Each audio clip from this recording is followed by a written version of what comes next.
Okay, we're going to take a look at the wrapped grid transparency shader.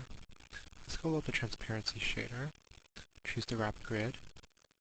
As you can see, we have 5 parameters over here. There's the scale setting, which affects the overall scale of the pattern.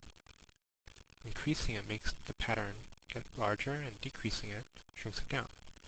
The width setting over here affects the width of the grid squares. So make the grid squares bigger, or make them smaller.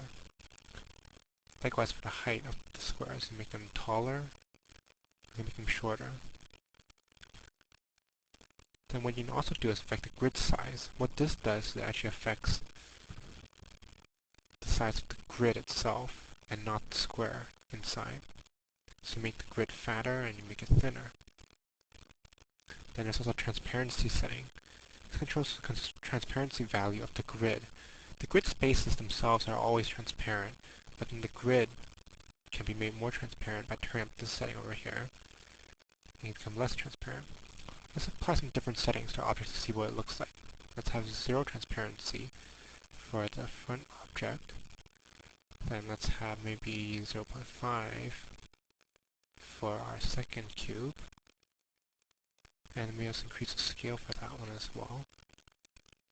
Then let's maybe decrease the scale again and make the grid size bigger.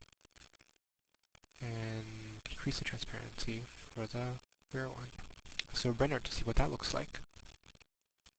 As you can see, you can quickly and easily generate cage textures for your objects like this, by just dumping a transparency grid onto it. Have fun and try it out.